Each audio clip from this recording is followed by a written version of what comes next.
Olá, meus queridos alunos. Hoje nós vamos começar no capítulo 10 da África para o Brasil.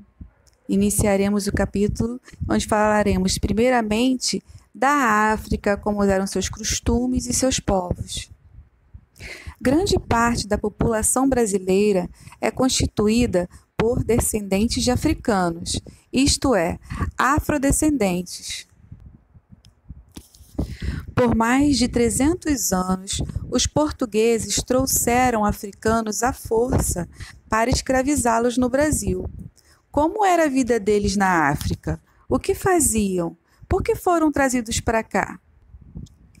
Ao mencionar a África e os africanos, lembramos logo dos escravos, como homens e mulheres que, trazidos à força das suas terras, vieram para servir.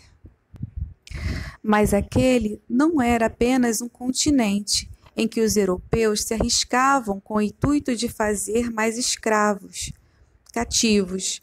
Havia na África muitas histórias de homens, mulheres e crianças que nos foram trazidas pelos barcos que cruzaram o Oceano Atlântico durante 4 longos séculos. Existe 5 continentes: América, África, Ásia, Europa e Oceania. A América, ela está dividida em 3 Américas: América do Norte, América do Sul e América Central. O Brasil está dentro da América do Sul, é um país da América do Sul. A África não é um país, a África é um continente. O que é um continente? São terras imersas da superfície terrestre, onde se constituem diversos países. E o que são os países? São territórios delimitados por fronteiras e com governo próprio. Então, a África não é um país, é um continente onde tem vários países. Nós temos 54 países dentro da África. A África é um grande continente com muitos povos, distribuídos atualmente por 54 países, 1/3 da humanidade. Cada povo tem a sua língua, suas tradições e o modo próprio de viver. Contudo, há cerca de 600 anos não existiam países como os de hoje. Alguns povos estavam organizados em pequenas aldeias e viviam da caça, da coleta ou de suas plantações. Outros formavam impérios ou grandes reinos. Cada povo africano tem características próprias, mas entre eles encontramos algumas semelhanças culturais. Por exemplo, o valor dado aos laços familiares e a fidelidade ao chefe da família. Os reinos e impérios que aparecem têm sua origem nos acordos estabelecidos entre as grandes famílias, sob o comando de um líder, e elas formaram as primeiras aldeias. O líder era responsável por todos os que viviam na aldeia. Em troca, recebia parte do que era produzido. Agora a gente vai saber um pouco sobre a moradia e a família de Okonkwo, um líder Igbo.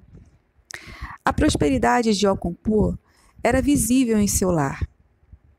Havia várias habitações rodeadas por um grosso muro de terra vermelha, sua própria casa, ou obi. Erguia-se imediatamente atrás da única porta existente do muro vermelho. Cada uma de suas 3 esposas tinha uma morada própria, e seu conjunto formava uma espécie de meia-lua por trás do obi. O celeiro foi construído de encontro a uma das extremidades do muro vermelho, e altas pilhas de inhame erguiam-se dentro dele. No extremo oposto, havia as diferenças e semelhanças culturais entre os povos africanos também podem ser notadas por meio da religiosidade. Acreditar em vários deuses e não em apenas um, e consultar antepassados por meio de rituais são exemplos de semelhanças.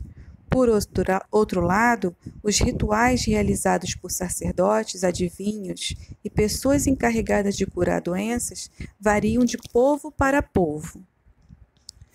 Antes da chegada dos portugueses à África, a maior parte dos contatos culturais entre os povos africanos acontecia por meio do comércio.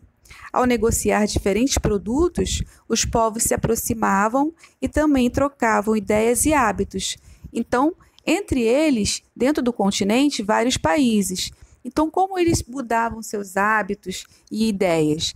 Quando o comércio do país vizinho estava muito interessante, e aí viajavam para outro país, dentro da própria África, e lá eles conseguiam visualizar os costumes diferentes dos outros povos, aprendiam e também ensinavam, faziam uma troca das ideias e dos hábitos. Agora nós vamos falar sobre as máscaras africanas. As máscaras são expressões culturais de alguns povos africanos.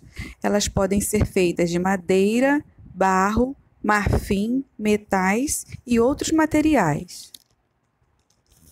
Geralmente são usadas em cerimônias religiosas para representar os poderes que cada povo cultua, como deuses, animais e outros. As características das máscaras, como o material que são feitas, o estilo, o tipo de pintura e as formas utilizadas, podem indicar a região onde foi confeccionada e mostrar aspectos da cultura dos povos que as fizeram. Espero que você tenha gostado da nossa introdução à África e seus modos de vida, cultura e hábitos. Um beijo, paz e bem.